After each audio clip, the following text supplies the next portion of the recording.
Hey crew, it's Pitt and I am back with some more Esoterica. Today we are diving back into the works of Mrs. Helena Blavatsky. This is The Secret Doctrine. We are reading aloud and discussing as we go along the various points that are brought to light by the text. It is not the format for everyone, but people find value in it, so you are more than welcome to tag along as we continue our exploration. Before we begin, however, if you are unfamiliar with me, any of my unconventional beliefs, or if at any point in time I lose you in the terminology, there will be several playlists linked in the corner above, in the box down below, along with the original source material so that you can get a better understanding of who I am and why I say the things that I do. With that being said, we are going to dive in and continue our exploration of the Secret Doctrine with the introduction and preliminary notes to Volume 2. My doctrine is not mine, but his that sent me. Modern science insists upon the doctrine of evolution. So do human reason and the secret doctrine. And the idea is corroborated by the ancient legends and myths, and even by the Bible itself when it is read between the lines. That is because there is a lot of things in the Bible that can only be read between the lines. We see a flower slowly developing from a bud and a bud from its seed. But whence the latter with all its predetermined program of physical transformation and its invisible, therefore spiritual forces, which gradually develop its form, color, and odor. That's called DNA. That's what that's called, right? Like, I've seen this particular argument before, how a seed becomes a shoot and then it makes a flower, and that somehow stands as evolution. It doesn't, right? It is quite literally just the maturing process for the plant, right? It is the same as a sperm meeting with an egg and developing into a fetus. Like it's literally just how it develops. It's not evolution, right? Now, you can make evolution in it by taking two flowers and cross-pollinating them and creating seeds that have characteristics that you would like to have. That's selective breeding, and that's guided evolution. So, kinda, but not in the way that is like a predetermined program of physical transformation. Yes, that is encoded in its DNA. That is where it comes from. The word evolution speaks for itself. The germ of the present human race must have pre-existed in the parent of this race, as the seed, in which lies hidden in the flower of next summer, was developed in the capsule of its parent flower. The parent may be slightly different, but it still differs from its future progeny. The antediluvian ancestors of the present elephant and lizard were, perhaps, the mammoth and plesiosaurus. Why should not the progenitors of our human race have been the giants of the Vedas, the Voluspa, and the Book of Genesis? While it is positively absurd to believe that the transformation of the species to have taken place according to some of the more materialistic views of the evolutionist, it is but natural to think that each genus, beginning with the mollusk and ending with man, had modified its own primordial and distinctive forms. So, what is being intimated here? We've done Isis Unveiled, right? I've probably already talked about this over there, but macroevolution doesn't work. Microevolution does. There is no overriding need for man to have lost a covering of hair to have to replace it with clothing. There are many examples of something like that, right? There is no overwhelming need for these things to have happened. And there are several examples of there being an overwhelming need that could not have developed in a natural fashion. Giraffes are an example of this. I use this example often. Giraffes have an exceedingly long neck, and in order to reach, for the blood flow to reach that neck, their heart is really strong. It pumps a jet stream of blood straight up the neck in order to defy gravity. But they have to drink water. And in order for them to drink water, they have to lower their head down to the level of the water. And it's quite awkward for them, and it's something that they have to work at, right? But there's this little switch inside of their circulatory system that when their head reaches a certain angle, right, it starts here and it goes way down here. But when it reaches a certain angle, somewhere right around here, that switch flips and there is less blood flow that gets to the brain. It keeps it from exploding the brain because the amount of force that it takes to run all the way up like this, if you apply the same force down like this, you have gravity working with you instead of against you, and it'll make his brain just turn to jelly. And so there's a little switch, and it just flips, and then the blood flow lessens. By the time you have the need to have that switch, it's already too late to develop the switch. And so there's no way that that is possible to have developed naturally, right? It can have happened through guided evolution. More than likely, it was just a created thing. Now, that's not to say that there was not within the species the potential for what is. And it would take an external force in order to enact it. Now, say for instance that we were at one point gorillas. It would take something external to change us from gorillas to where we are now, right? To develop the ability for canine teeth, right? There's no biological imperative during the switch. To lose your hair covering, there's no biological imperative to lose protection, both from the sun and from cold. There's just not. But if within that gorilla there was a human and there was an electromagnetic disturbance in the cosmic way, right? Like something happened planet-wide and it activated the difference between gorillas and humans. And then we lost the hair during that. That doesn't require some alien coming down here and fiddling with DNA. It doesn't require God even to have made us in the fullness of where we are now in the beginning.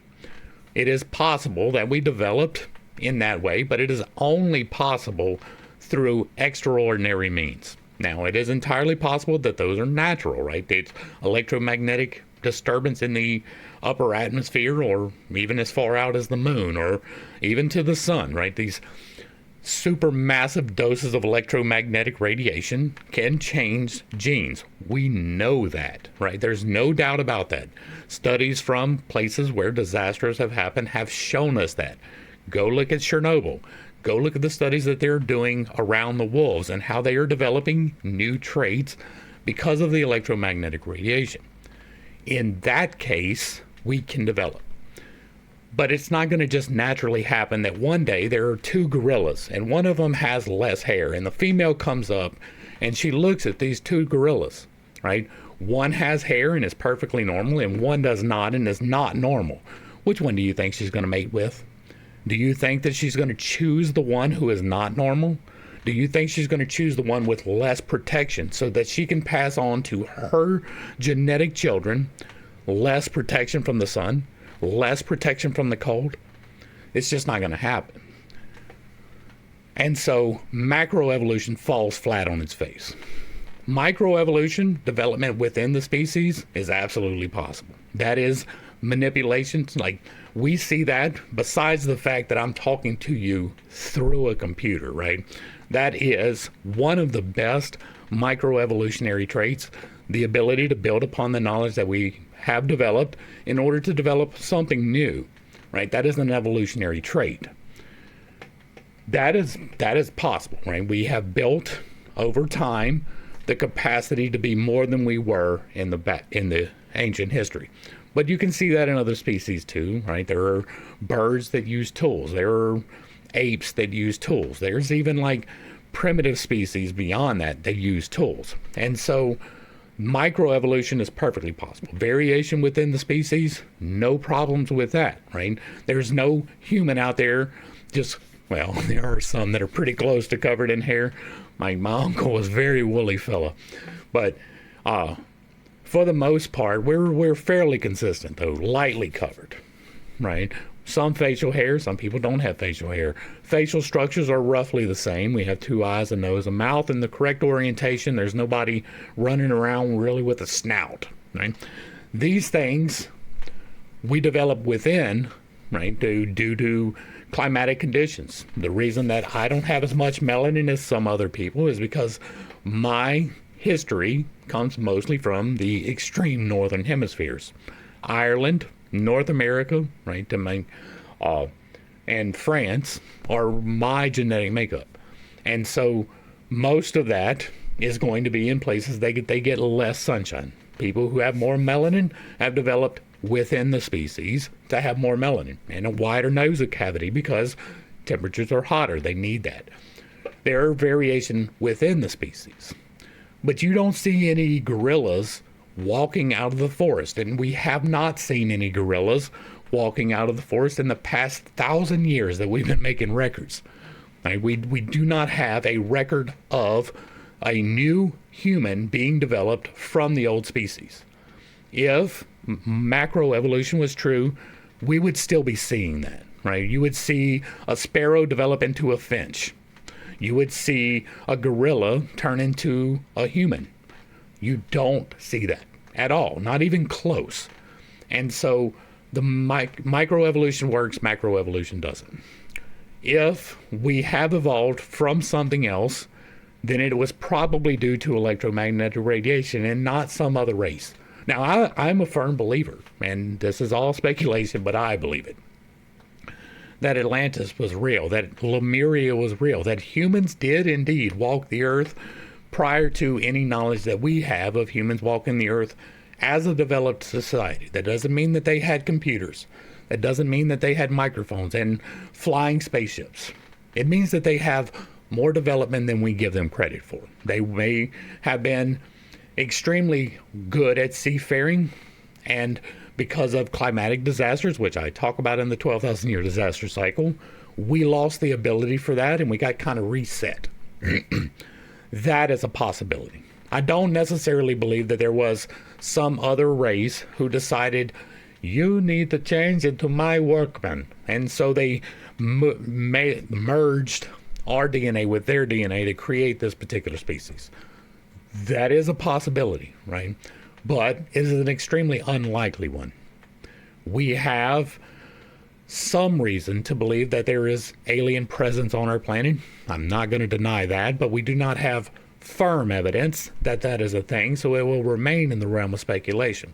It is possible that something came down and messed with our DNA intentionally. It is also equally plausible that it was a natural occurrence, and it would explain for a couple of other things too, right? This cosmic event probably was accompanied by sound differences and knocked out eardrums, and so we lost the ability to hear and speech changed, and that would account for the confusion of the tongues, right? That is speculation, once again, but it is not unfounded speculation. All of that to say that microevolution can be a thing. Macroevolution almost certainly is not a thing, and it does not take a race of giants to change us into what we are. There is another explanation that could be possible and even plausible. Back to the text. Preliminary notes on the archaic stanzas and the 4 prehistoric continents. I don't speak whatever this is, so I'm not going to try and read it. It's from Spinoza. The stanzas, with the commentaries thereon in this book, the second, are drawn from the same archaic records as the stanzas on cosmogony in Book 1. As far as possible, a verbatim translation is given, but some of the stanzas were too obscure to be fully understood without explanation. Hence, as was done in Book 1, while they are first given in full as they stand, when taken verse by verse with their commentaries, an attempt is made to make them clearer by words added in brackets, in anticipation of the fuller explanation of the commentary. As regards the evolution of mankind, the secret doctrine postulates 3 new propositions, which stand in direct antagonism to modern science as well as to current religious dogmas. It teaches: A. The simultaneous evolution of 7 human groups on 7 different portions of our globe.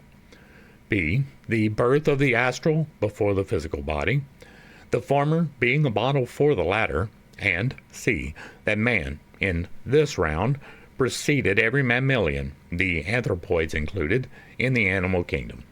Footnote. See Genesis chapter 2, verse 19.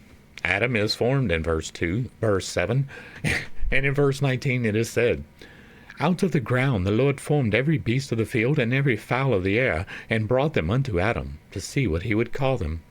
Thus, man was created before the animals. That is not true. For the animals mentioned in chapter 1 are the signs of the zodiac, while the man, male and female, is not man, but the host of the Sephiroth, forces or angels made in his, God's image, and after his likeness. All right, let's talk about that real quick, right? I do not hold the Bible to be an authority in much. It's really not.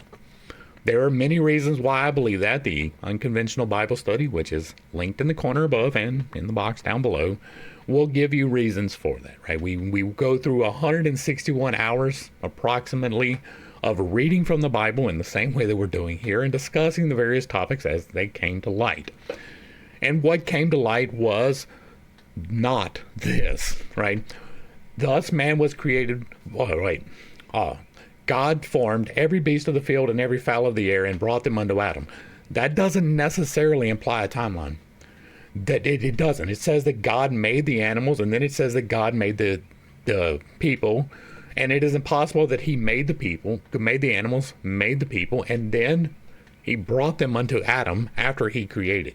Now, it is possible that this is true, but this is not what is said in the text, and that's important, right?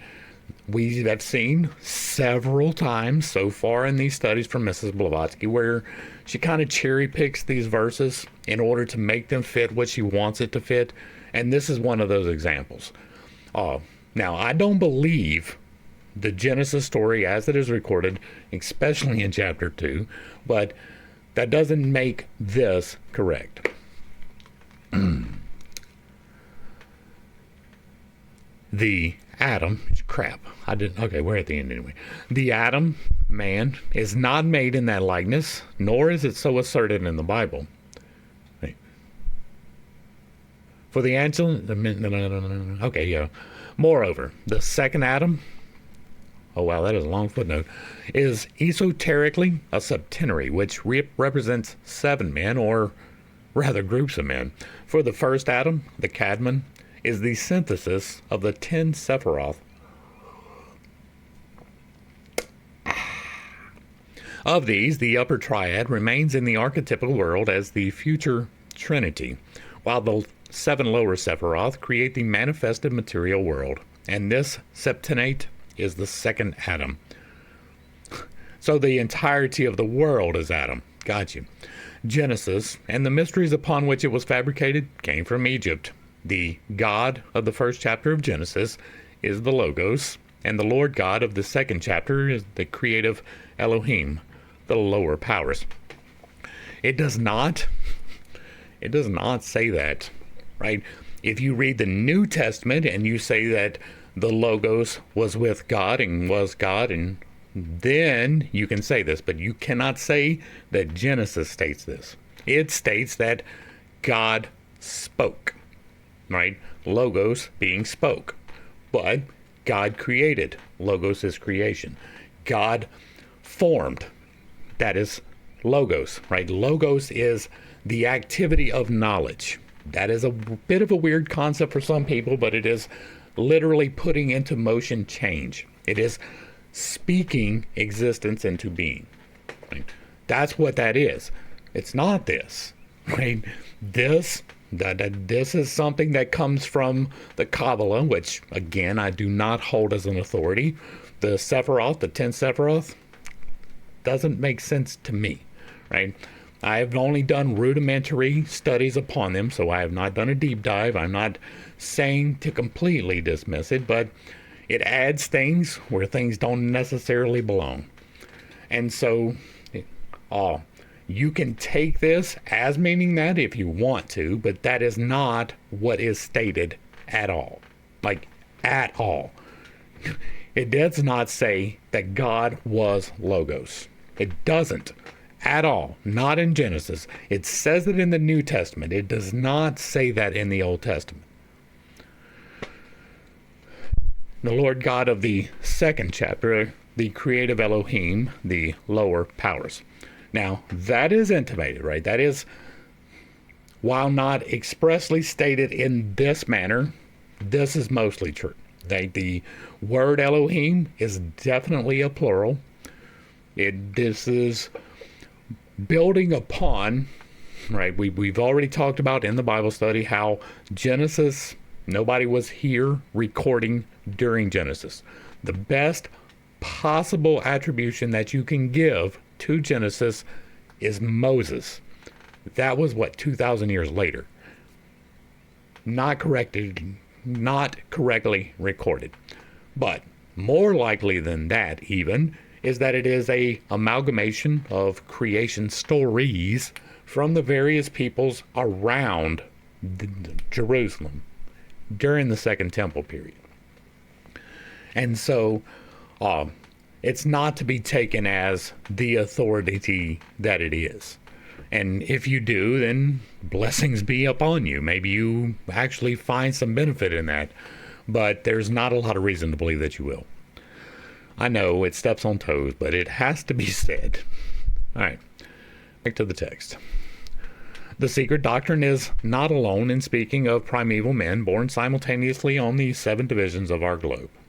That is true because the Bible is taken, or this is the secret doctrine, but the Bible was taken from a bunch of other people. Like, she has made the argument several times already that the Bible was taken from India, right? It moved from India into Iran, and from Iran into Egypt, and then from Egypt it was taken by Israel, according to her. And so, of course, it's going to echo things that are said in something else. In the divine pomander of Hermes, we find the same 7 primeval men. We have dealt with Hermes. It is part of the ancient lore playlist, and Pomander in particular. There is a footnote on 7 primeval men. Thus saith Pomander, "This is the mystery that to this day was hidden. Nature, being mingled with heavenly man, Elohim or Dionys, brought forth a wonder, 7 men, all males and females, hermaphrodite, according to the nature of the 7 governors." Book 2, verse 29, or the 7 hosts of the Pitris, or Elohim, who projected or created him. This is very clear, but yet see the interpretations of even our modern theologians, men supposed to be intellectual and learned. In the theological and philosophical works of Hermes Trismegistus, Christian Neoplatonist, a work compiled by John David Chambers of Oriel College, Oxford, the translator wonders, for whom these 7 men are intended. He solves the difficulty by concluding that, as the original pattern man, Adam Cadman of chapter 1 of Genesis, was masculine and feminine, the 7 may signify the succeeding patriarchs named in Genesis, a truly theological way of cutting the Gordian knot. But you have the problem that is not true, right? Adam was not created ambiguous. Adam was created as a man, according to Genesis. If you're going to use Genesis as a source material, then you have to use it accurately. And he created Adam, and then saw that he was alone, and that was not good, and then he created a female from Adam. He took from him a rib and crafted a new being. He didn't separate them into 2, right? And I mean, you could try to make that argument because it was a piece of the rib, but that was a piece, right? That was like cut off your finger and then clone, best possible interpretation, clone from that something that you can change the sex on. But it does not say anywhere in Genesis that Adam was not a male at all. It does not even imply that. Anybody who is saying that is trying to shoehorn in something that they already believe where it doesn't belong.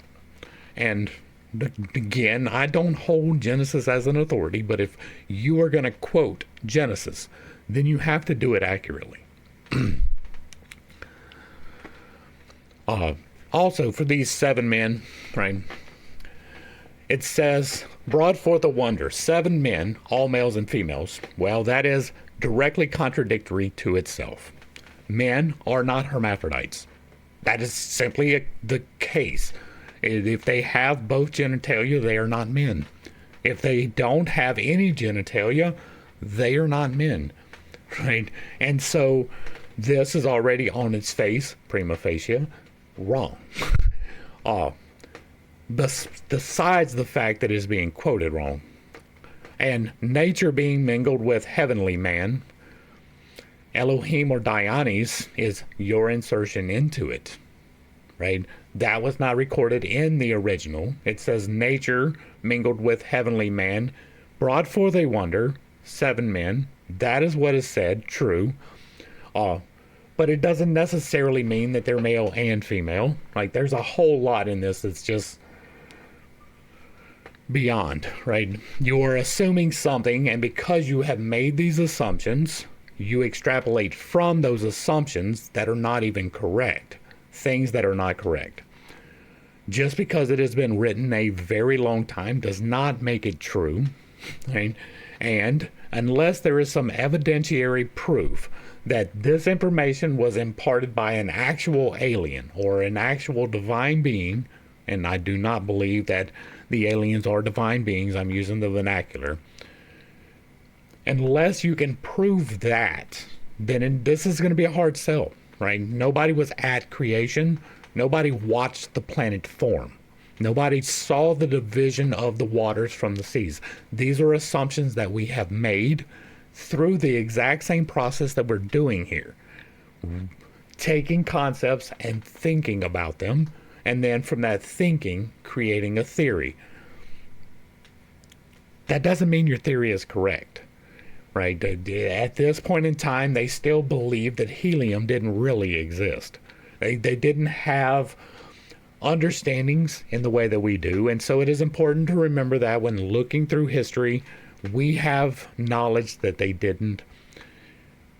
This is almost certainly untrue. Now, I cannot say for a fact that at the beginning of time there were no hermaphrodites because I was not there. But that is definitely not what is recorded in Genesis at all. All right. 7 primeval men, evolving from nature and heavenly man in the collective sense of the word, namely, from the creative spirits. And in the fragments, collected by George Smith, of Chaldean tablets on which is inscribed the Babylonian legend of creation, in the first column of the Kutha tablet, 7 human beings with the faces of ravens, black, swarthy complexions, whom the 7 great gods created are mentioned. Or, as explained in lines 16 and 18, in the midst of the earth they grew up and became great, 7 kings, brothers of the same family. Now, that is possible, but that doesn't mean that they are divine. It doesn't mean that they are aliens. It doesn't mean any of that. It just means that 7 men grew up and became great, right? These are the 7 kings to Edom, to whom reference is made in the Kabbalah. The first race, which was imperfect, in example, was born before the balance, sexes, existed, and which was therefore destroyed. Zohar, Sifra de Zenuyotu, Idra Sutra 2928, La Kabbalah, page 205. 7 kings, brethren, appeared and begot children. 6,000 in number were their peoples. So 7 people, 7 guys, popped up and became great and created people, and then somehow had 6,000 children.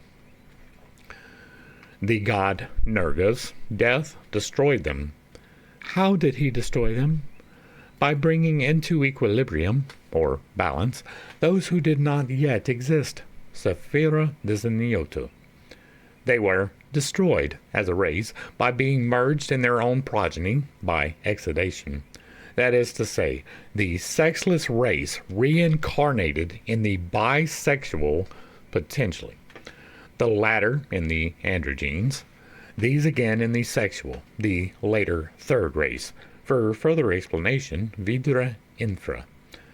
Were the tablets less mutilated, they would be found to contain word for word the same account as given in the archaic records and in Hermes, at least as regards the fundamental facts, if not as regards minute details. For Hermes is a good deal disfigured by mistranslations. You are right there. And you're probably reading as true some of those mistranslations. You can fully dismiss me for not believing that we were ever heterogeneous or homogeneous, right? To ever believe that we were hermaphrodites. I do not believe that was ever a thing. I don't. Now, I'm writing a book and a game, right? They're closely associated together. And in that, I do that, right? But they are all male, right? There's no females in what I am writing, and that will change through events. But that is a fork of fiction, right? I don't really believe, I believe some wild things. I really do. Things that most people would want to have me committed for. I believe in angels and demons. I believe in the elementals. I believe that the individualized carbon atoms have a small degree of autonomy, right? I believe some pretty wild things. I don't believe that we were ever hermaphrodites. I just don't. I don't believe that it was ever a thing that there were no male and female.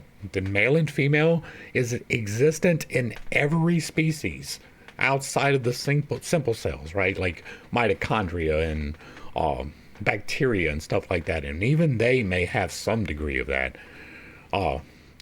Most of the created things, which I count everything as, have the division of male and female naturally.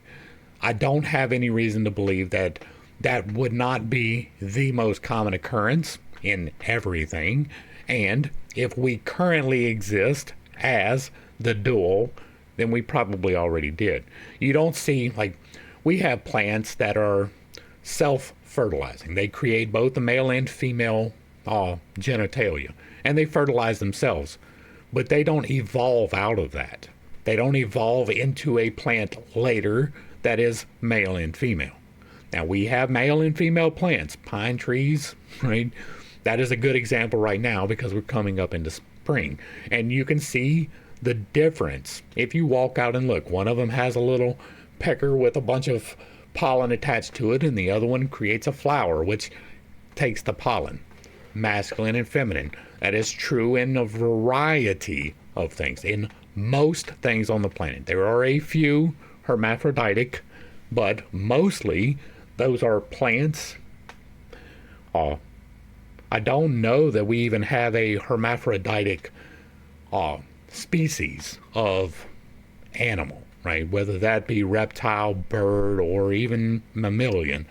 I don't think we have any hermaphroditic except of the Alex Jones stuff, right? Where they were turning the frogs gay, which turned out to be quite true. And so you can fully dismiss me for not believing this, and that is fine, but I'm not going to believe that there was ever any hermaphroditic people as a people existent on the planet, unless if we come across 10,000 years ago, we have a body, right?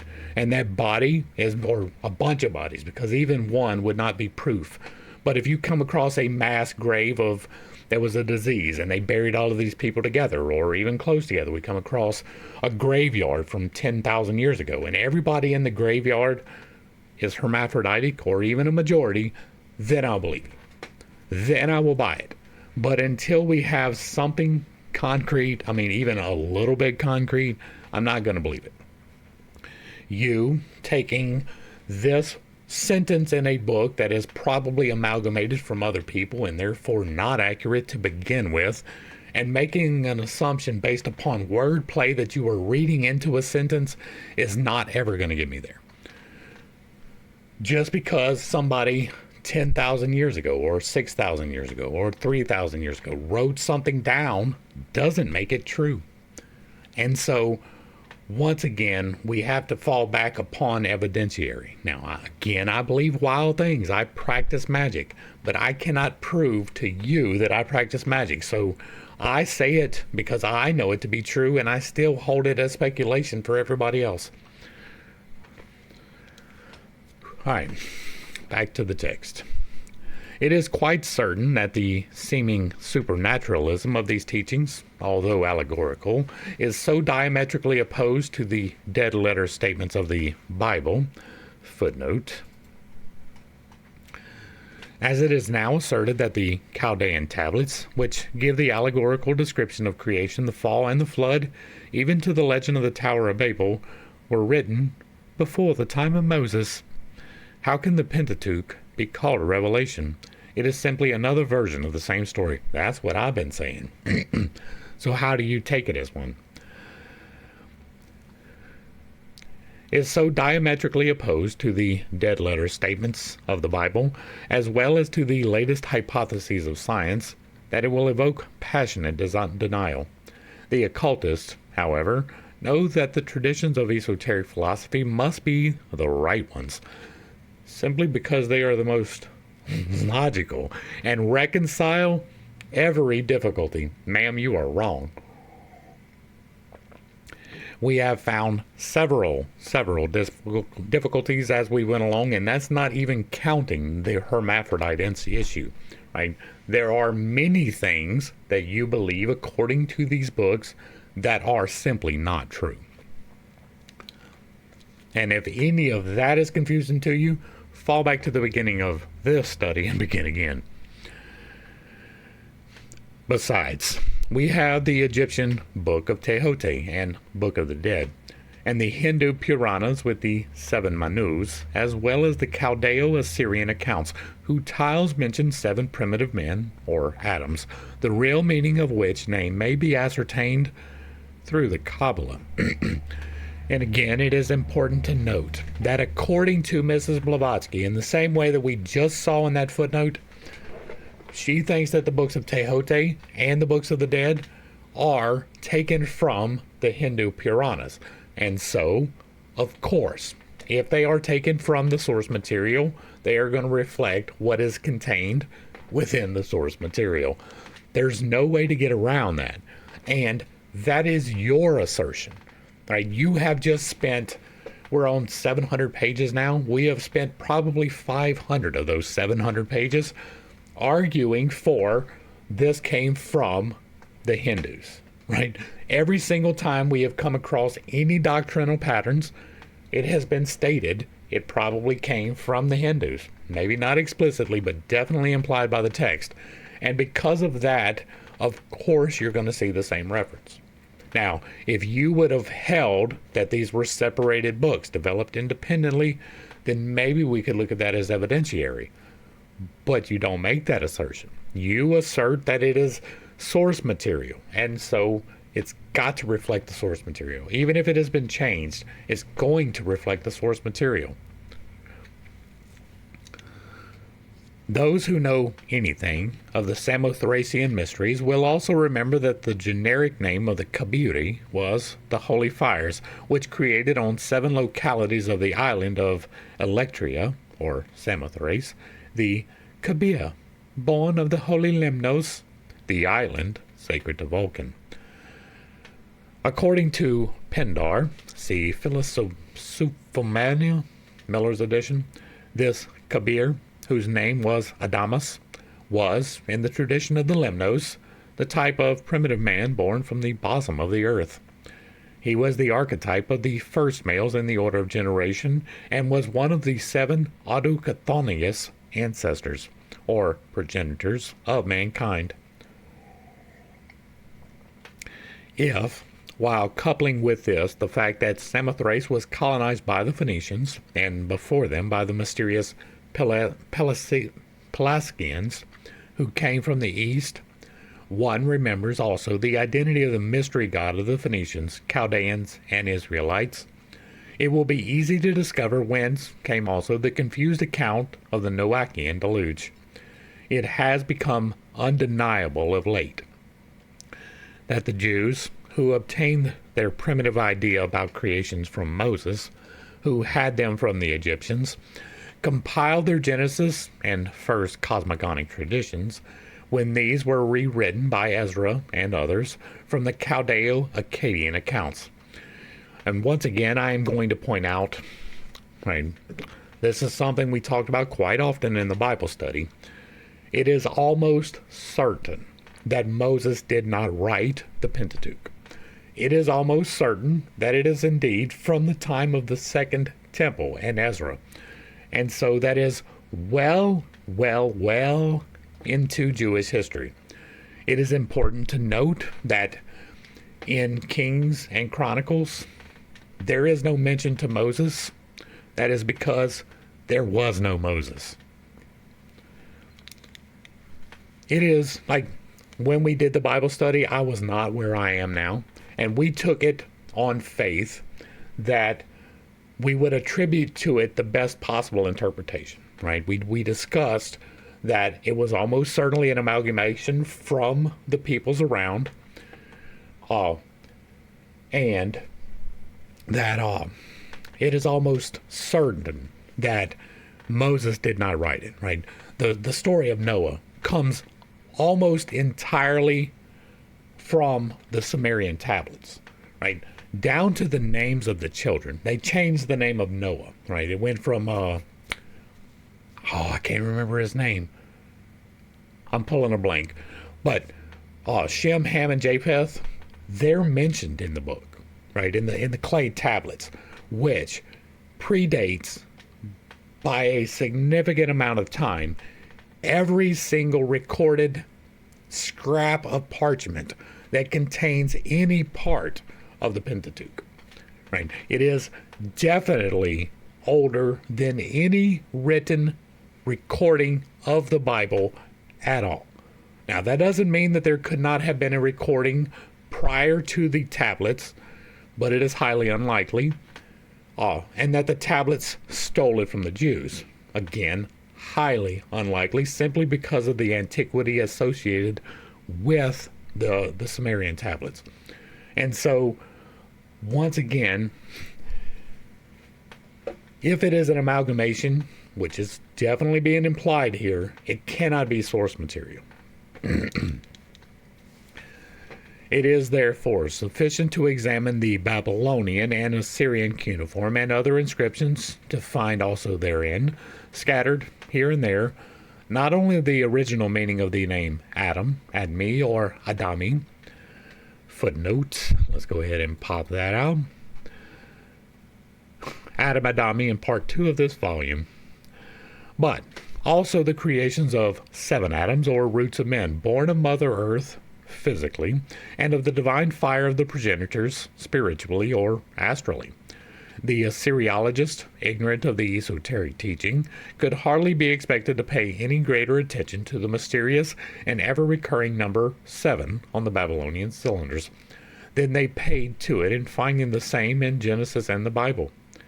Yet the number of the ancestral spirits and their 7 groups of human progeny are there, notwithstanding the dilapidated condition of the fragments, as plainly as they are to be found in Pymander and in the book of the concealed mystery of the Kabbalah.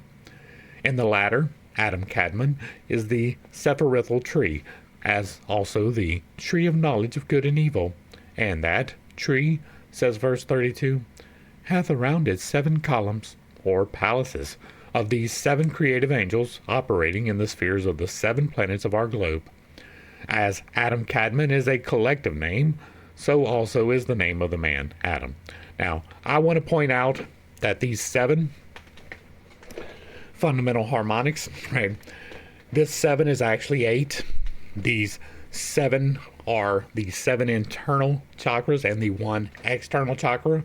Now, you only get real access to the external one if you have gone through and balanced these 7 internal forces, right? There is love and wrath contained in your base. There is chastity and lust contained in your sacral. There is gluttony and temperance contained in your stomach or in your solar plexus. Each one of these areas contains the mastery over one of the areas by which you can fall, right? The virtues and vices are both equally tempting you to fall. If you are partaking of too much lust, you are doing things wrong. If you are partaking in too much chastity, you are doing things wrong. You are meant to balance all of the virtues and the vices. And that is how you come into balance with these seven. And when you come into balance with these seven, you get access to the eighth, by which you can manifest. If you would like more information on that process, the Infinite Integrations playlist is where you go and find out about it.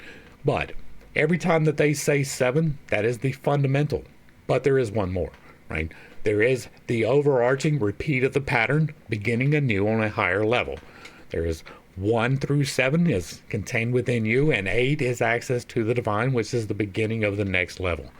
Just like the musical scale has 8 notes, and it goes from C all the way up to C. It does not go from C all the way up to B. Right? It goes from C to C for a reason. It is the beginning of the new pattern at a higher level, an exact doubling of the frequency of the note. That is the same for your chakras. That is the same for every one of the creative elements, of which there are 7. But the 8th is always implicit in the 7 because it is the divine. All right, back to the text. The original meaning of the name Adam, Admi or Adami, but also the creation of the 7 atoms or roots of men, born of Mother Earth and of the divine fire of the progenitors, spiritually or astrally. Wait. We're well past that, huh? Oh, we're all the way at the bottom. Okay. The word Adam, used in these legends for the first human being, is evidently not a proper name, but is only used as a term for mankind. Adam appears as a proper name in Genesis, but certainly in some passages is only used in the same sense as the Assyrian word. Moreover, neither the Chaldean nor the biblical deluge, the stories of Zezustus and Noah, is based on the universal or even on the Atlantean deluges, recorded in the Indian allegory of Vayavaswata Manu. You do not know that, right? Now, this is highly contentious, right? This is completely speculative. I believe in the 12,000-year disaster cycle, and in my belief, it wasn't the flood during Atlantis, right? They flooded out, but it wasn't the worldwide flood. That was caused by a different effect. The Earth rotated 90 degrees, isostases made the Earth shift in different ways, and it sank beneath the waters in the same manner that Lemuria did in a repeated pattern through the ancient texts. Which also, by the way, stands in North America. We have places that were once submerged and now are above water. That was because of the same effect.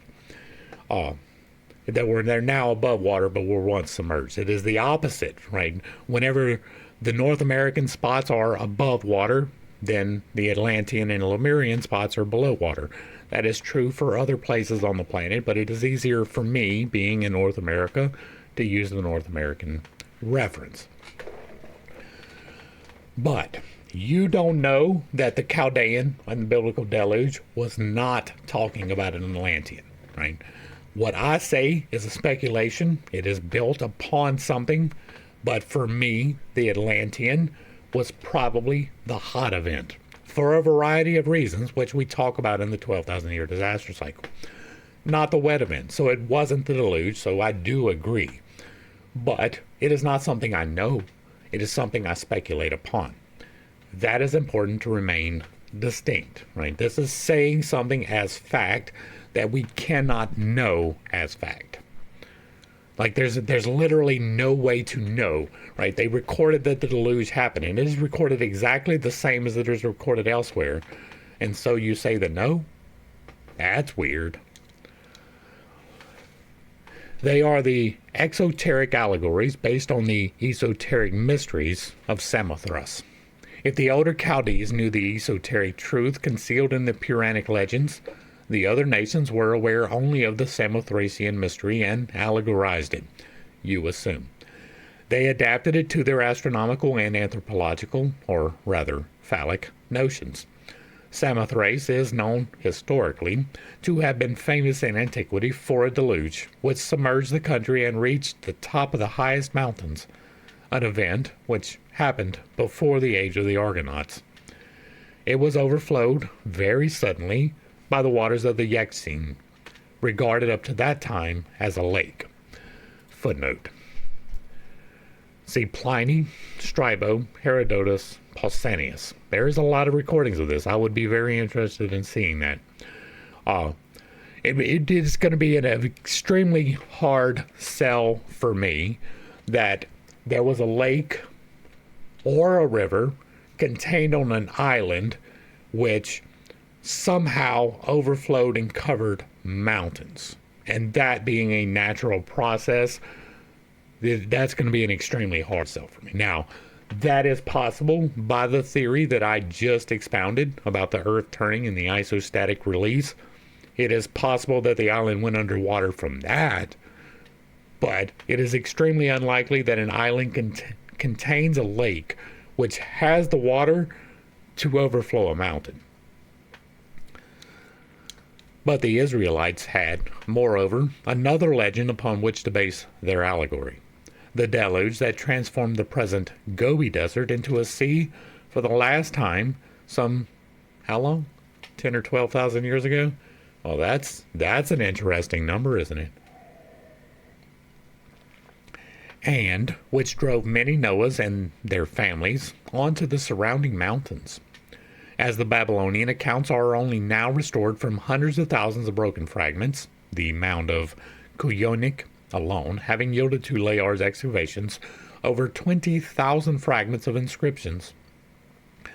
The proofs here cited are comparatively scanty, yet, such as they are, they corroborate almost every one of our teachings. Certainly 3 at least. These are: 1. That the race which was the first to fall into generation was a dark race, Zalmat Gagwadi, which they call the Adami, or dark race, and that Sarku, or the light race, remained pure for a long while subsequently. That the Babylonians recognized 2 principal races at the time of the fall: the race of the gods, the ethereal doubles of the Pitris, having preceded these 2. This is Sir H. Rawlinson's opinion. These races are our second and third root races.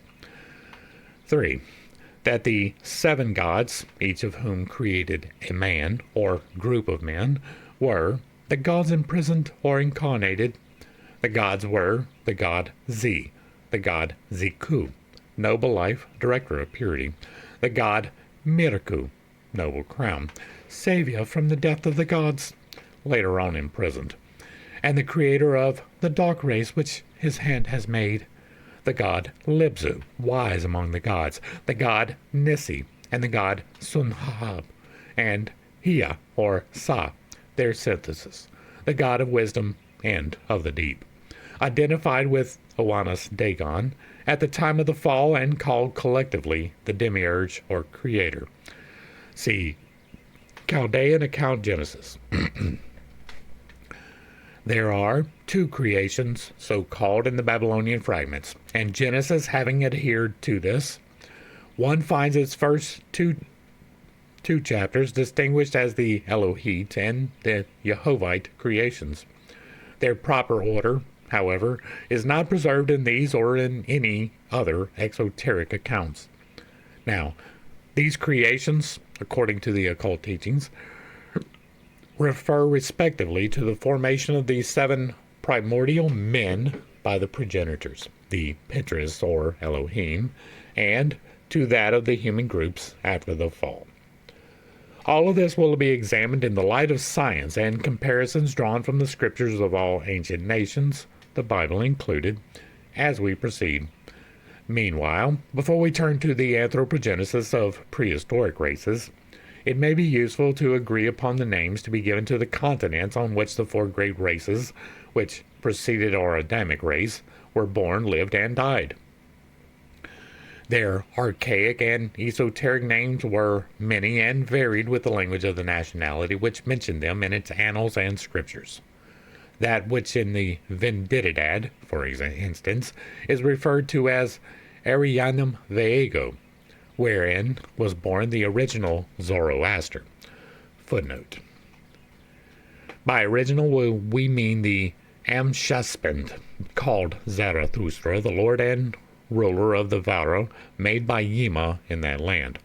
There were several Zarathustra, or Zarathustra, the Davastan alone enumerating 13. But these were all the reincarnations of the first one. The last Zoroaster was the founder of the fire temple in Azarakesh, and the writer of the works on the primeval sacred Magian religion destroyed by Alexander. I do not believe in these reincarnated people, right? It is entirely possible that you, existent as a soul, existed prior to. It is extremely unlikely that you are the reincorporation of the exact same being in any capacity whatsoever, and that goes for every person. You are not the repeat of someone else. There's no reason to repeat. There are no lessons to learn in repeating. You are varied and different from your previous incarnations. I believe that emphatically. That is purely speculation upon my part. There is no reason to believe that you found an infant and it portrayed these virtues, and so it was this person reincarnated. And if it's not an infant, but instead someone older, adolescence, or even young adulthood, it is almost certain that they are lying to you. I do not believe it, and it's going to be an extremely hard sell to make me believe that the Dalai Lama is really the reincarnated Dalai Lama from 100 years ago. I'm not going to buy it. It's not going to happen. And I hold a lot of speculation. I look at a lot of things. That is one of the things which I am going to be firm on, right? You are going to have to bring me overwhelming evidence in the other direction, and that is going to probably be impossible to do. Wherein was born the original Zoroaster is called in the Puranic literature Sveta Dvipa, Mount Meru, the abode of Vishnu, etc., etc., and in the secret doctrine is simply named the land of the gods under the chiefs, the spirits of this planet. That is a self-insertion, right? You are assuming something that is not necessarily true. It can be true. It is entirely possible that these four references, are the same. It is entirely possible that they are not, right? You're assuming, because you believe in this one, that this one is referring to the same thing. That would be the exact same as if I was to read the Arianum Vaego and be like, oh, well, they're talking about Eden. I don't know that. That would be an assumption that I am making, right? Or, oh, well, they're talking about Atlantis. Well, where do you get that from? It's not even relatively the same. Now, maybe the descriptions, the physical descriptors of the land are exactly the same. But even that is going to be a sell, right? The plants in my state of Louisiana are different than the plants in the state of Mississippi, which is right next to me, and are different from the plants in Texas on the other side of me, and is different from what is up in Arkansas directly above me. Now, we don't have anything in the Gulf, so I can't go in that direction, but all of these are very short distances overall, right? I'm 40 miles from Mississippi right here. I'm 230 miles or so from the Texas border. But we have plants here that do not grow there, and they have plants there that do not grow here. And so, in order for there to be physical descriptors, it would have to be the identical place, right? If you're describing all of the plants and they all match up, okay, then it's the same reference. If you're describing all of the plants and 90% of them match up, then fine. Maybe it's the same reference. But if you're comparing the places and less than 90% of the plants match up, it might be separated by a couple hundred miles. And that couple hundred miles can make all of the difference in the world. That is the difference between this country and that country in a lot of places, right? Some countries aren't even a couple hundred miles wide. And so this is an assumption that you are making based upon a belief that you are already holding. And you already believe that these are the same three references, and so they are. That doesn't necessarily make it true. It might be true. I am not familiar with the source material, right? I don't know. But the way that this reads is an assumption. Therefore, in view of the possible and even very probable confusion that may arise, it is considered more convenient to adopt for each of the four continents constantly referred to a name more familiar to the cultured reader. It is proposed then to call the first continent, or rather the first terra firma, upon which the first race was evolved by the divine progenitors, the imperishable sacred land. The reasons for this name are explained as follows. This sacred land, of which more later on, is stated never to have shared the fate of the other continents, because it is the only one whose destiny it is to last from the beginning to the end of the Manvantara throughout each round. It is the cradle of the first man and the dwelling of the last divine mortal, chosen as a shishta for the future seed of humanity. Of this mysterious and sacred land, very little can be said, except, perhaps, according to a poetical expression in one of the commentaries, that the pole star has its watchful eye upon it from the dawn to the close of the twilight of a day of the great breath. Footnote 2, in India, called the Day of Brahma. What land is this? Where's the name? It's a sacred land. Well, that tells me absolutely nothing. The pole star has its watchful eye upon it leads me to Antarctica. But to say that Antarctica has not changed, that's going to be a hell of a stretch. Now, I believe some wild things, right? We've already talked about that. The 12,000-year disaster cycle being one of those wild things. And part of that 12,000-year disaster cycle is the theory that the Earth rotates 90 degrees on its axis roughly every 12,000 years. If that is true, right, taking the assumption that what I believe is true, whenever that happens, the North Pole is going to be moved to the equator, the South Pole as well. Both of them rotate 90 degrees. And the equator, some parts of it anyway, are going to be at the North Pole and the South Pole. There is significant reason to believe that this happened, not the least of which is that in Antarctica, they found a mammoth. Now, that's not all that unusual, Pid. Wrong. Mammoths required an exceedingly large amount of food. They had to eat pretty close to their body weight in vegetation every single day to stay alive. That is a severe problem for a place that is under ice most of the time, right? Even in our relatively warm period now. We are in a period of global warming right now. If you did not know, the normal period, like the normal climatic, is ice across most of the globe. There have been defrosted parts, mostly around the equator, forever, but the poles pretty close to constantly snowlocked. The only way that it is possible that this mammoth was in this particular area and eating food, which is also a thing that we know was happening. You want to know why we know it was happening? Because this mammoth was flash frozen so fast that the food was undigested in its stomach.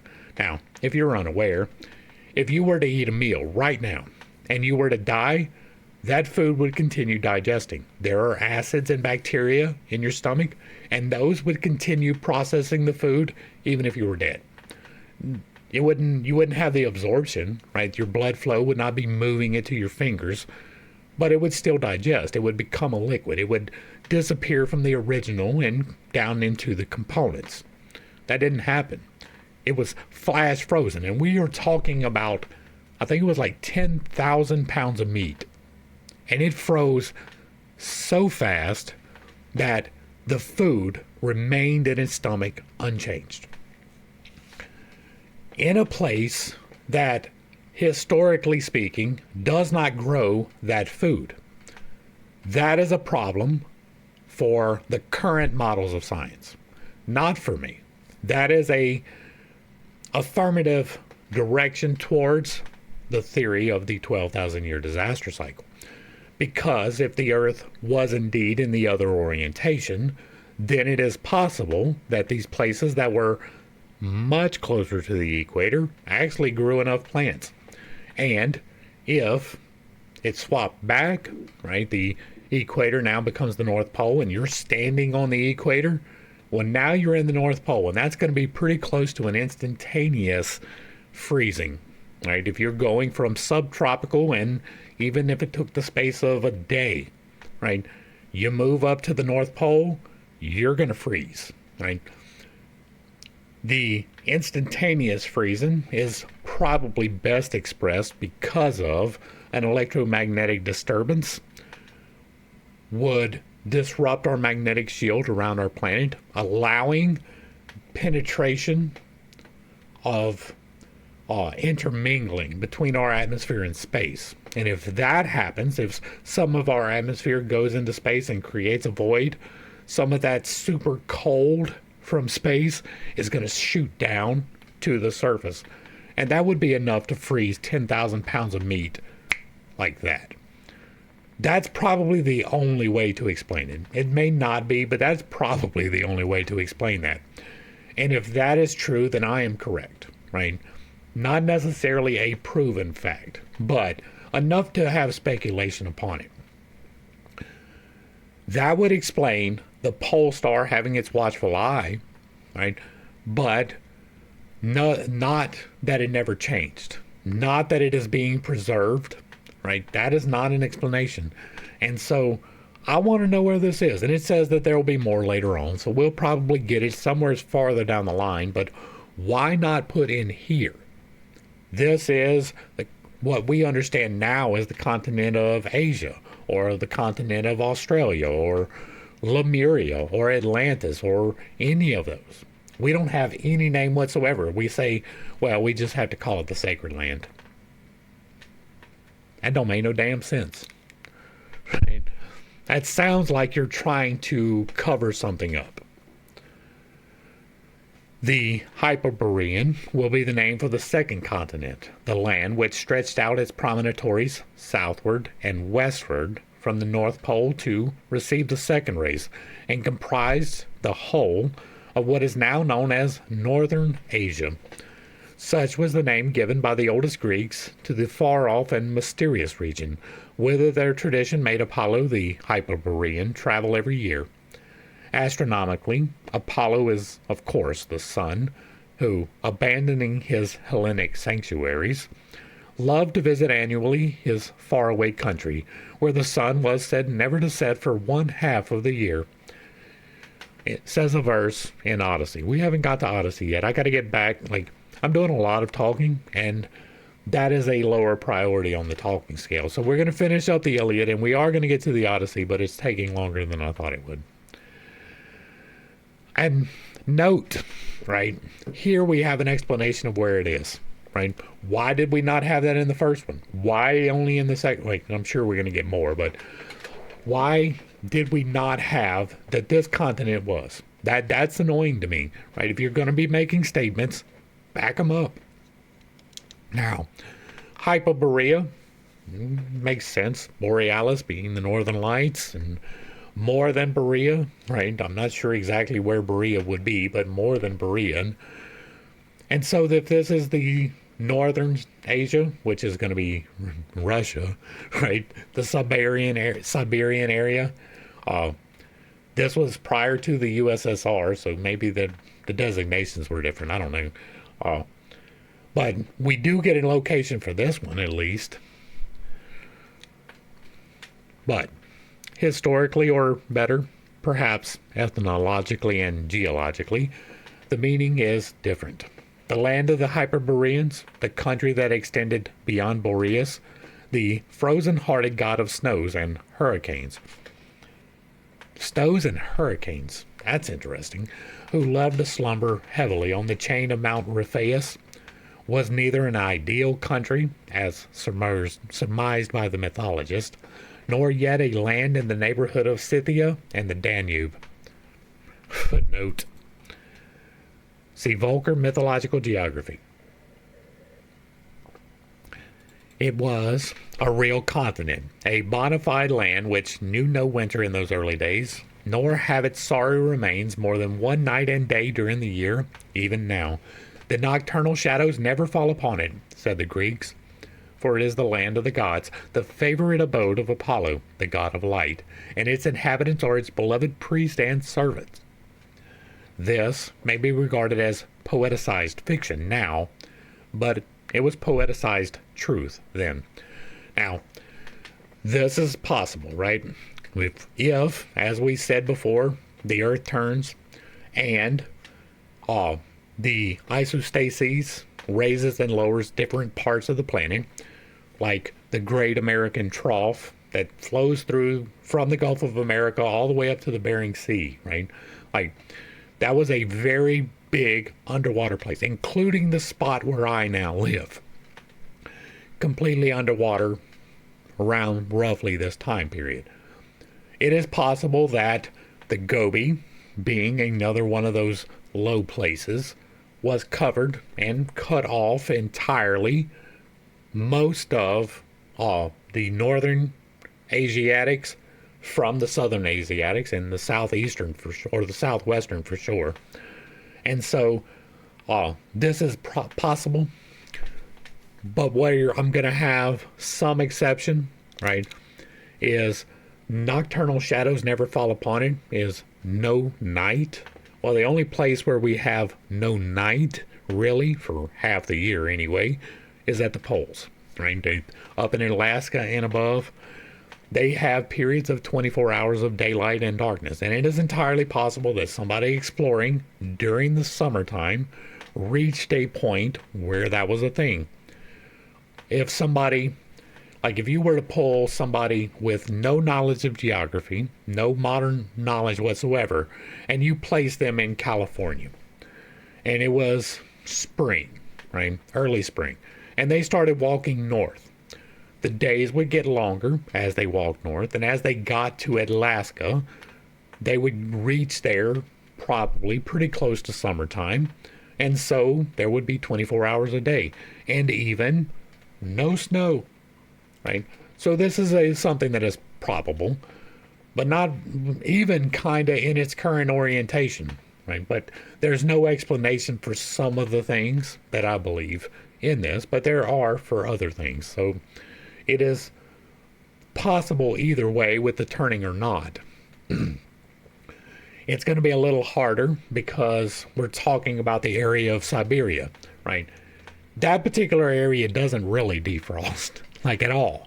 It stays pretty close to firm all year round. And one of the reasons that I know that is because they have an entire roadway with people underneath it because they were building this road during the Gulag days.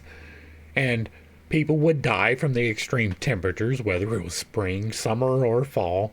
And they would just bury them because it was too much of or bury them in the road that they were building, because it was too much of a hassle to try and carve out a different spot to bury them.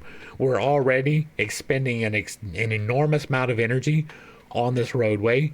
We're not going to build graves. We're just going to use the road as a grave because the ground was so frozen, even during the summertime. Even during the days when there's 24 hours or a close approximation thereof of sunlight. And so, no winter, that's a hard sell, right? Especially for somewhere that is going to be polar, right? Which it would have to be, according to our current understanding of science, right? The way that the Earth works, under our current understanding, the only place we're going to be able to see 24 hours worth of sun is at the poles. All right. 3. the third continent we propose to call Lemuria. This name is an invention, or an idea, of Mr. P. L. Schlater, who asserted between 1850 and 1860 on zoological grounds the actual existence, in prehistoric times, of a continent which he showed to have extended from Madagascar to Ceylon and Sumatra. It included some portions of what is now Africa, but otherwise this gigantic continent, which stretched from the Indian Ocean to Australia, has now wholly disappeared beneath the waters of the Pacific, leaving, here and there, only some of its highland tops, which are now islands. Mr. A.R. Wallace, the naturalist, extends the Australia of tertiary periods to New Guinea and the Solomon Islands, and perhaps to Fiji. From its marsupial types, he infers a connection with the northern continent during the secondary period, writes C. Gold in Mythical Monsters. The subject is treated at length elsewhere. Footnote. It is to be remarked, however, that Mr. Wallace does not accept Mr. Schlater's idea, and even opposes it. Mr. Schlater supposes a land or continent formerly uniting Africa, Madagascar, and India, but not Australia and India. And Mr. A.R. Wallace shows in his Geographical Distribution of Animals and Island Life that the hypothesis of such a land is quite uncalled for on the alleged zoological grounds. But he admits that a much closer proximity of India and Australia certainly did exist, and at a time so very remote that it was certainly pre-tertiary. He adds in a private letter that no name has been given to this supposed land, yet the land did exist and was of course pre-tertiary, for Lemuria, accepting this name for the third continent, had perished before Atlantis had fully developed, and the latter sunk and its chief portions had disappeared before the end of the Miocene period. Now, once again, I deviate, right? This is purely speculation. It is part of the 12,000 year disaster cycle, but as already stated, I believe that Atlantis was once above the waters and it went below. I believe that the exact same thing happens in the exact same orientation with Lemuria. Now, there are scientific reasons to believe that this continent did indeed exist. Whether it went all the way to Australia, that's a bit of a stretch, but there is reason to believe that there was a second sunken continent roughly in the South Asiatic Sea, right? Like where the Pacific becomes the Asiatic from Hawaii over towards Fiji and all the way up to the Philippines. There is another plate that it is possible, even probable, was once above water. That plate would have held Australia, New Zealand, and the island chains. And if that was above water at the same time that the other continent, which was in the Indian Ocean area, then those would have been coincident, not necessarily connected. It is entirely possible that there was a connection, much in the same way that we have a connection between North and South America, a land bridge, so to speak, but not necessarily the same plate, or even sharing the same species. So, once again, this is something that I differ upon from the occultists, right? They believe that Lemuria and Atlantis were separate time periods. I don't. For a couple of different reasons, which I don't know that I've ever detailed out before. But if the theory of the 12,000 year disaster cycle is true, then I believe that these two rise and fall in that cyclic period. The same way that the Gobi Desert is flooded and the American Basin is flooded, in that same manner, right? Isostases there. The Earth actually, like when it's rotating, the middle bulges, right? It's not a sphere, but rather an ovoid. And it is an ovoid because of the rotation. And the centripetal force pushes the bulge out in the middle. And so if it moves, the bulge has to move too. Right? That's the reasoning. If the core is moving and the crust is slipping, but moving along with, well, when the crust moves and the core remains the same, the rotation is going to change. All of that is better explained in the 12,000 year disaster cycle. But I do believe that Lemuria and Atlantis are extremely probable to have existed at one point. 4. Atlantis is the fourth continent. It would be the first historical land where the traditions of the ancients to receive more attention than they have hitherto. The famous island of Plato of that name was but a fragment of this great continent. And that is, again, another assumption that you are making based upon something that you want to believe. What is recorded from Solon, from his uncle, who was in Egypt long before, right, was that it was a continent that had 10 kingdoms. 10. I don't know why I was throwing up 7. But there were 10 brothers who ruled these 10 kingdoms. And that this continent was not a little small island, but was rather a very large place. It was so large, in fact, that it covered the same area, this is the literal description, as Egypt and Libya. Now, that's not our Egypt and Libya. That is the entirety of the above Saharan, or of Saharan Africa. Everything from the Atlantic Ocean all the way to the Red Sea, everything from the mountains to the Mediterranean. That entire landmass was roughly the same size as Atlantis, according to what is recorded by Plato. And so that would be, in and of itself, a fairly significant continent. It would be larger than Australia.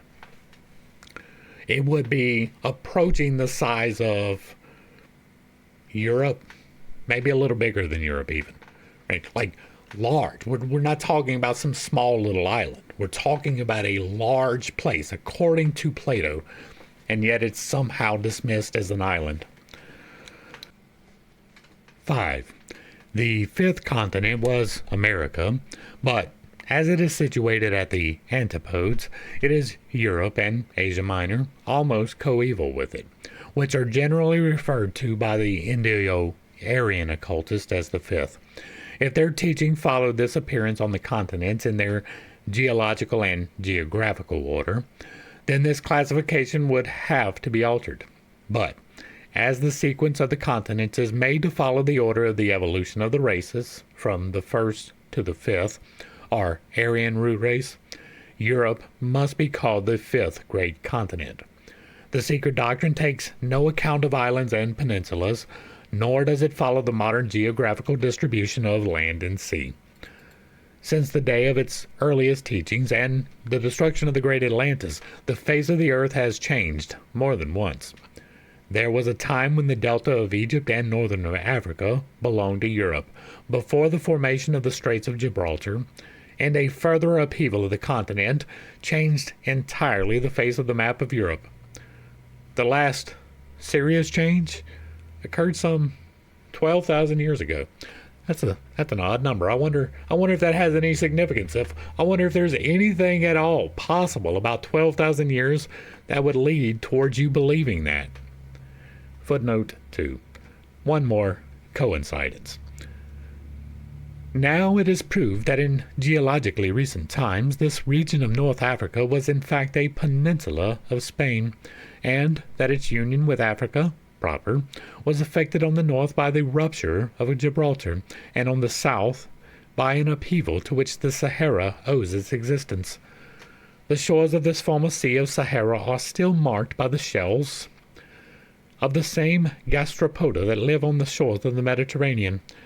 This is a direct confirmation of my theory.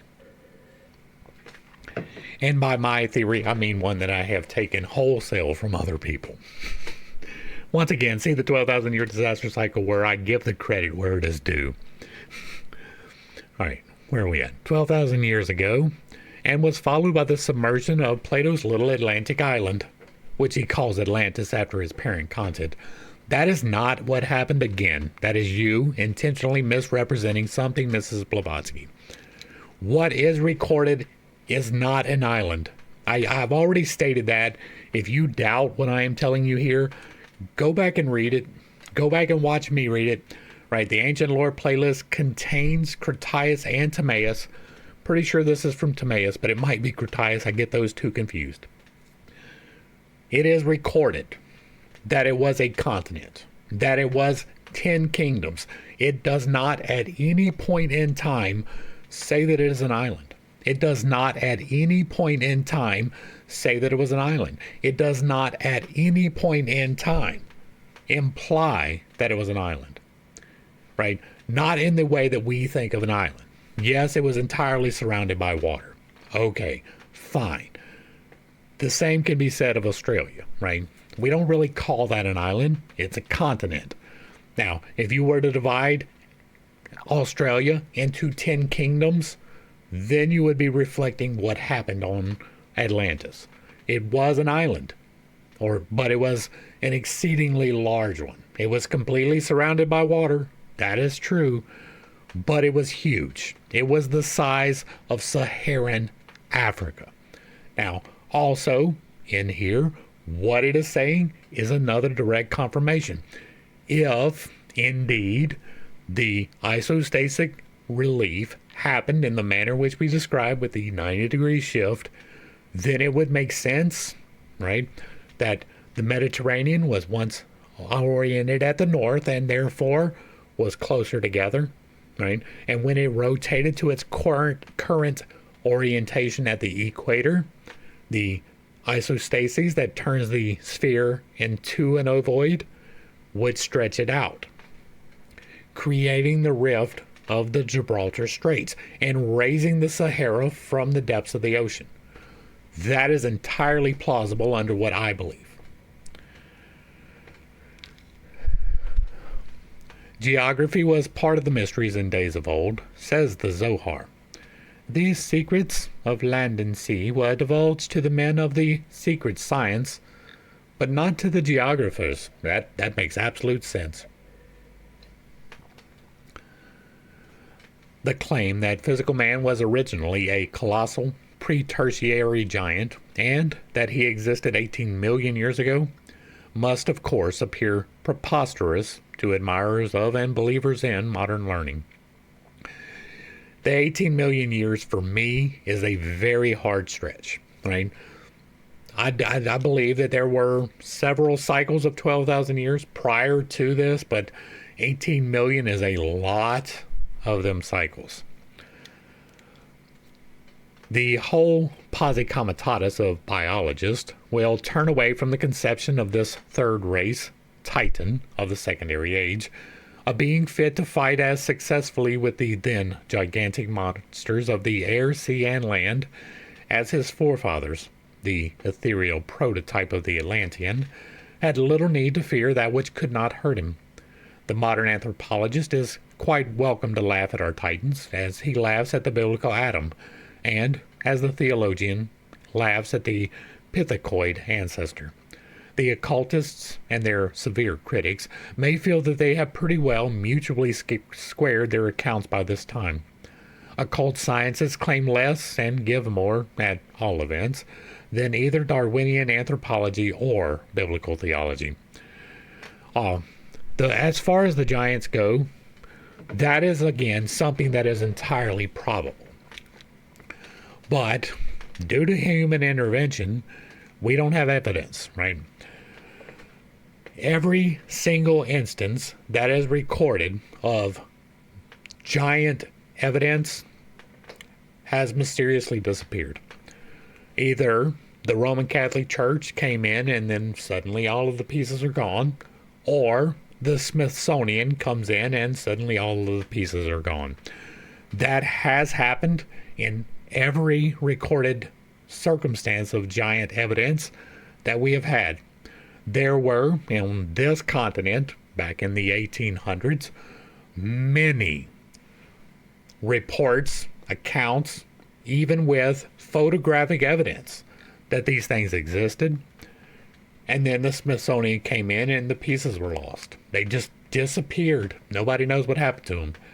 They are either being held in some super secret top notch facility somewhere akin to Area 51, or they have been sold to private collectors with the express understanding that they will not make it to the public. Both of those are equally plausible. It is pretty much beyond doubt that the archives of the Catholic Church contain many things that hold truth that the Catholic Church does not want you to know is truth. And for some reason, it is entirely likely that they are the driving force for suppressing this knowledge, even though this knowledge is contained in their book. And there might be a reason for that, which I'm not going to talk about right now.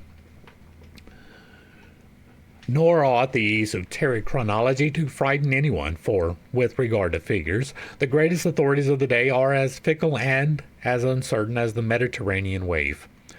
As regards the duration of the geological periods alone, the learned men of the Royal Society are all hopelessly at sea, and jump from 1 million to 500 millions of years with the utmost ease, as will be seen more than once during this comparison.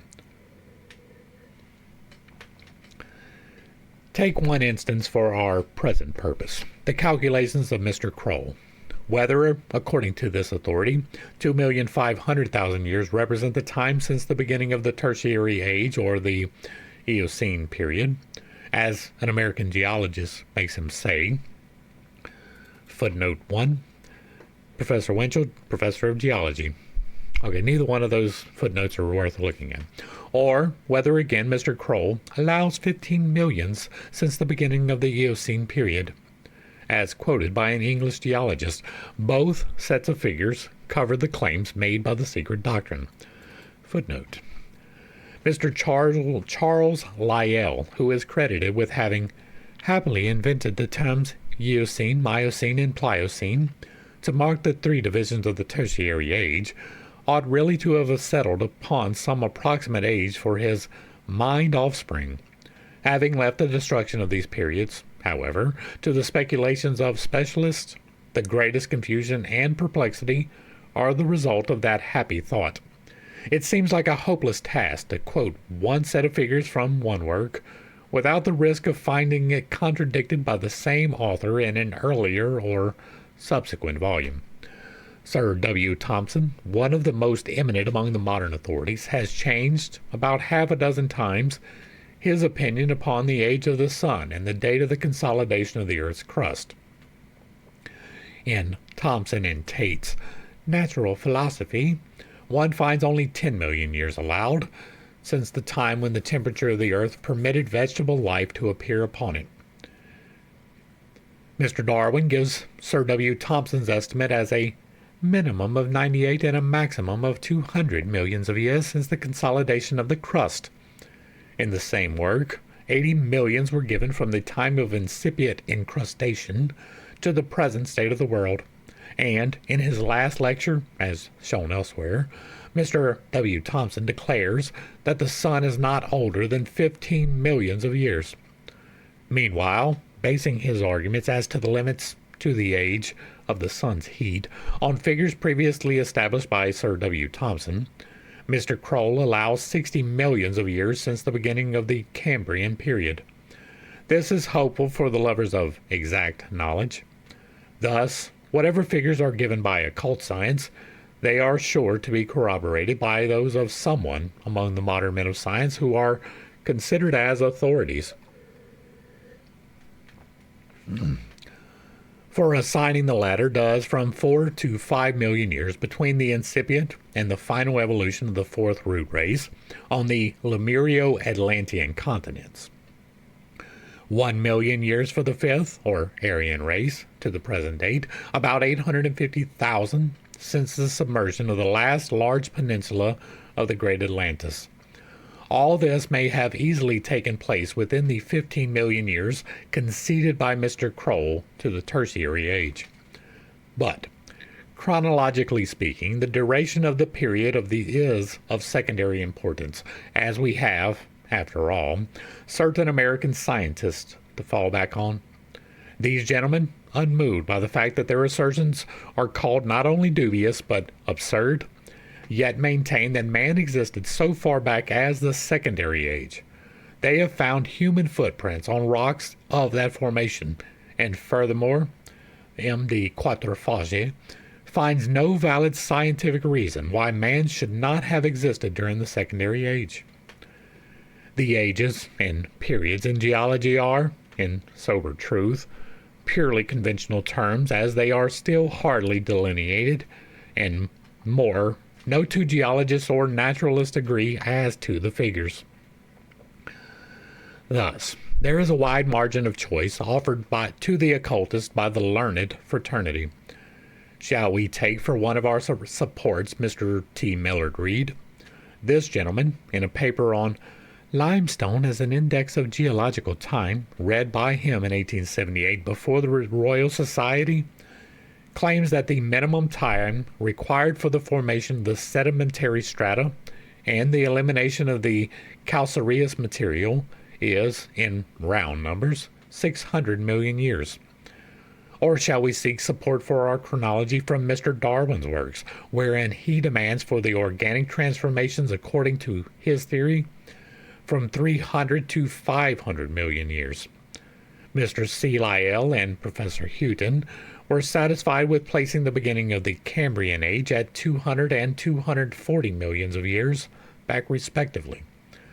Geologists and zoologists claim the maximum time, though Mr. Huxley, at one time, placed the beginning of the incrustation of the Earth 1,000 million years ago, and would not surrender a millennium of it.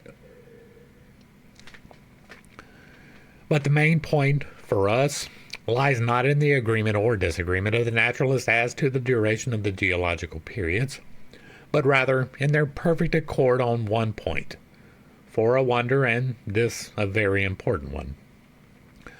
They all agree that during the Miocene age, whether 1 or 10 millions ago, Greenland and even Spitsbergen, the remnants of our second or Hyperbeing continent, had almost a tropical climate.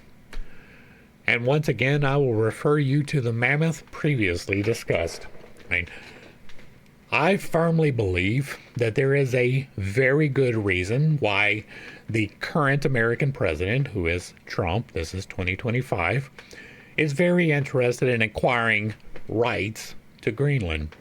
I believe that is because we are quite imminently upon the next cycle in the 12,000 year disaster cycle, and that Greenland is going to be very important because it will no longer be covered in snow or ice pack. Now, the pre-Homeric Greeks had preserved a vivid tradition of this land of the eternal sun, whither their Apollo journeyed yearly. During the Miocene age, Greenland developed an abundance of trees such as the yew, the redwood, the sequoia, allied to the Californian species. That is extremely interesting. Do you realize the significance of that? Allied to the Californian species means that it is closely related, and the only way that it is closely related was that there was contiguous availability of the spread of seeds. If you are unaware, California and the last remaining sequoias, to my understanding, is located a great distance away from Greenland. Like a great distance away. I think there's something like close to 4,000 miles by that point. That is a long way for a bird to carry a seed. And if it is true that on the Greenland landmass we have evidence of the sequoia, the yew, okay, the redwood, fine. The sequoia requires some very specific conditions in order to reach the maturity associated with them, right? In order to reach the scale in which they live, they require very specific climatic conditions, and it is not going to include a extended winter for sure. And so that is a very interesting thing. beeches, planes, willows, oaks, poplars, and walnuts, as well as a magnolia and a zamia, says science. In short, Greenland had southern plants unknown to the northern regions, which is only explained, right, easily. Like, there may be other theories, but that is only explained according to what I believe. Now, I believe speculation. It is based upon science, and this feeds into that science. And now, this natural question rises.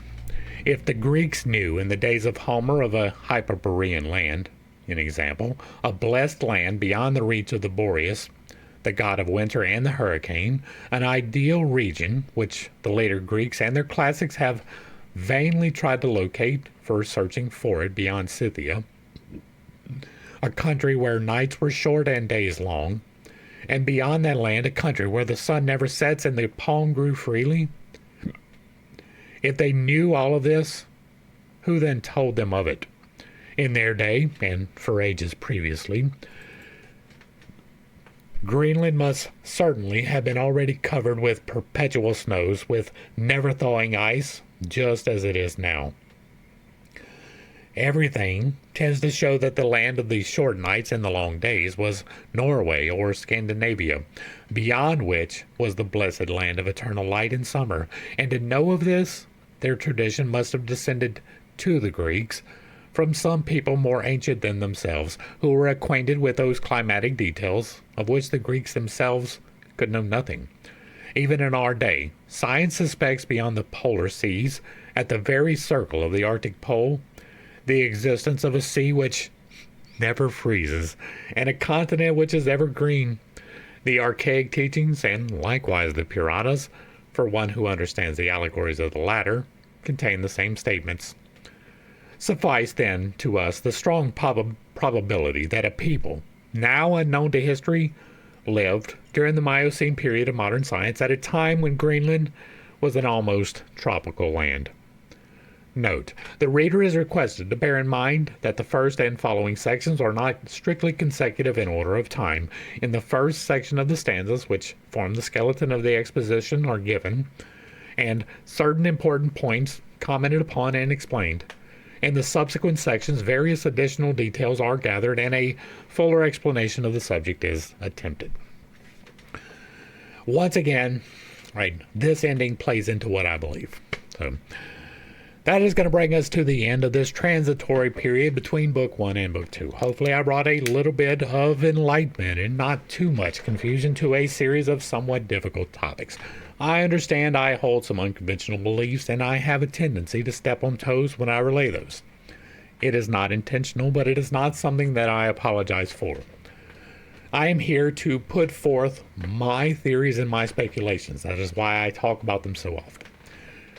But I very rarely have any theory or speculation which I cannot ground quite firmly in provable, trackable science.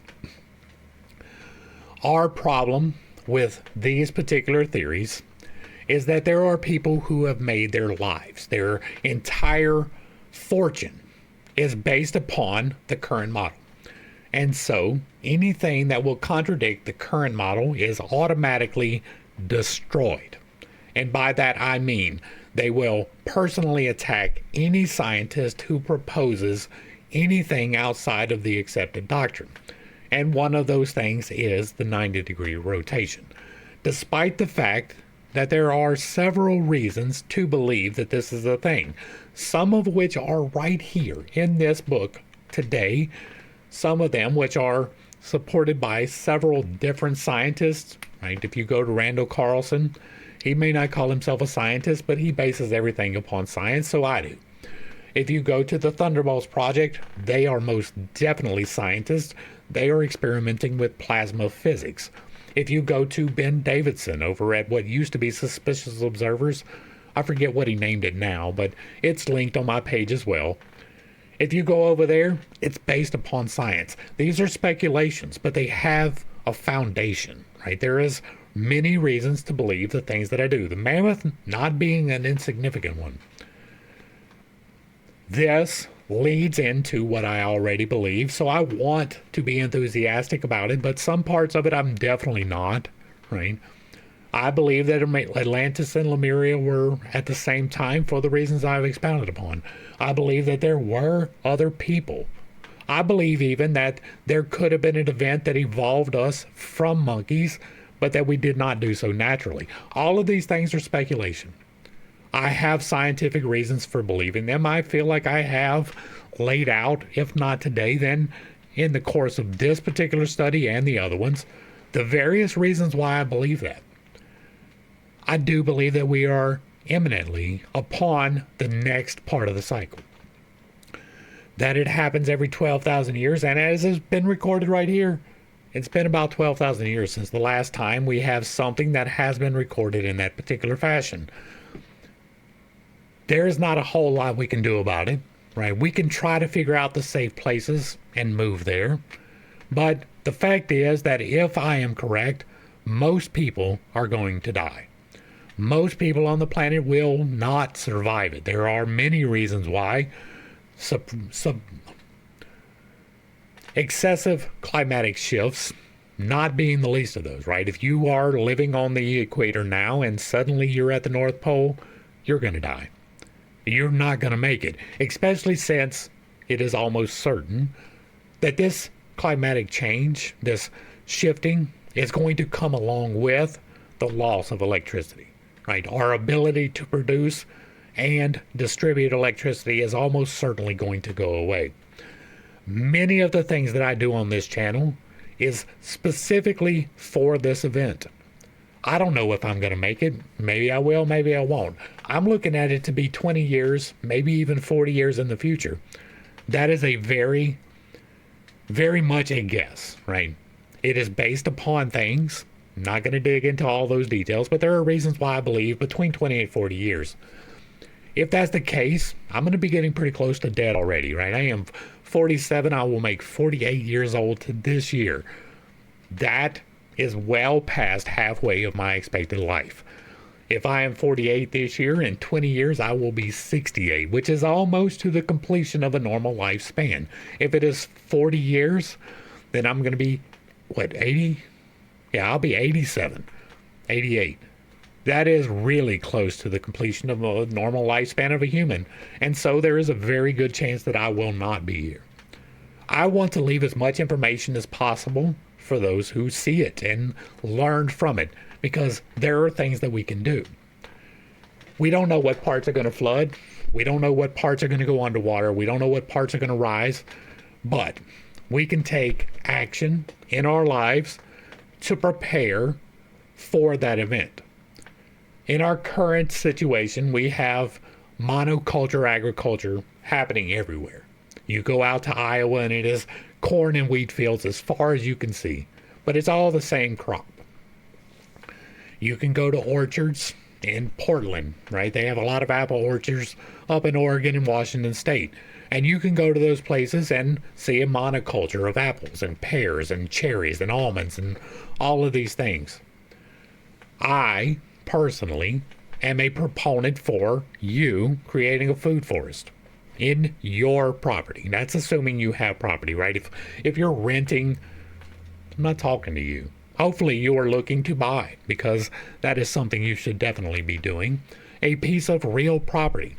And if you have a piece of real property, then you get to plant things on it. And you can plant trees almost everywhere. Even most HOAs will allow you to plant fruit trees. You can plant apples and pears and cherries and all of those things that will grow in your climate, and surround them with other things that are not a monoculture. So you can have apples, cherries, and pears, right? Instead of just one.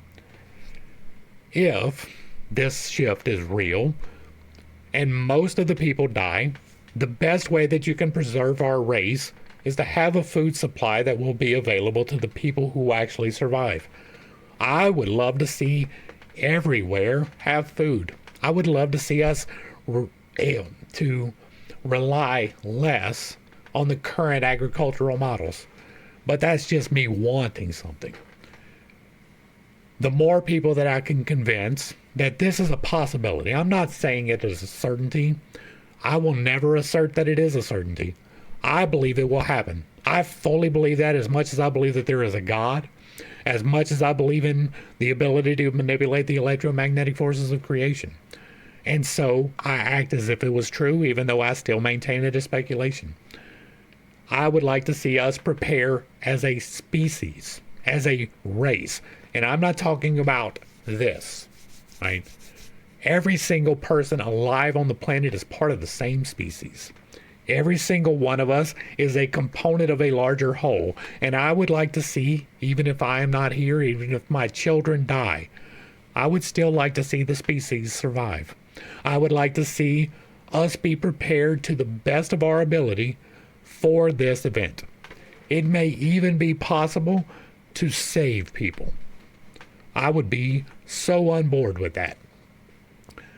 That is the driver for why I do what I do, right? I want people to be mentally well adjusted.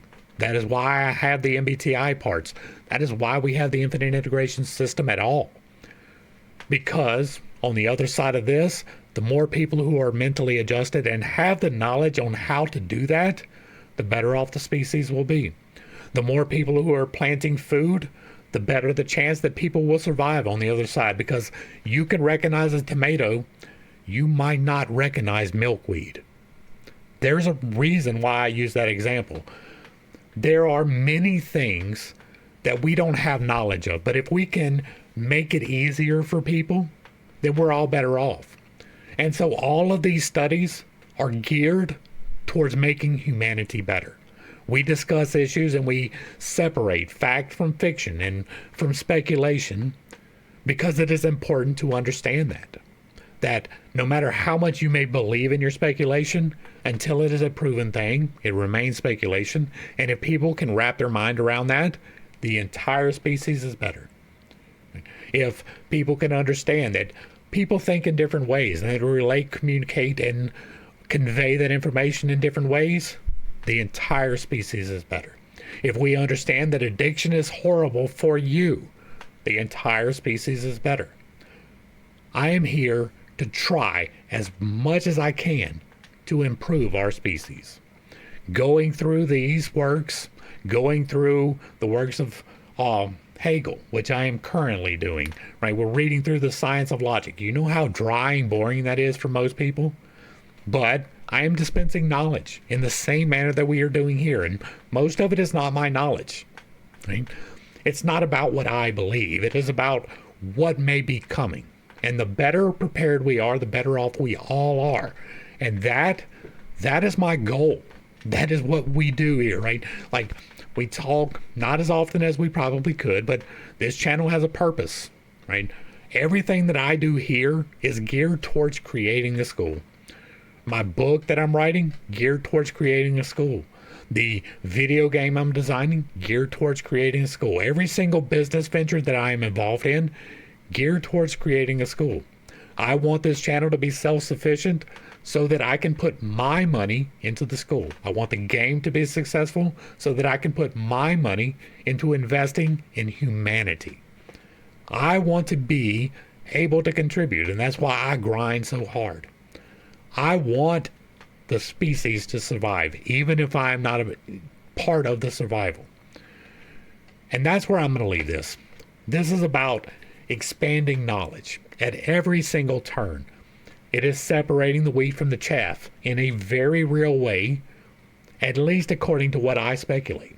It is me explaining what I speculate. It is me firming up the things that I believe, getting better reference points, better understandings of things. All of that comes from what we do on this channel. It is all geared towards making everyone better. And if you like what I'm doing over here, let me know down below. Give me a like, a share, a follow. Throw me a comment if you agree or disagree with anything that was stated in this video. Drop it in the comments down below. And if it remains respectful, it gets to remain up.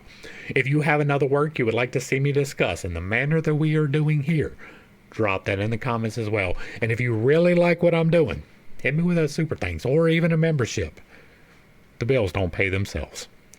To the crew, thanks for hanging out. I appreciate every single minute that you are here with me. and I am praying for you every single day. Until next time, I love you. God loves you. You are perfect, whole, and complete just the way that you are. And this has been Pitt's Take. Peace.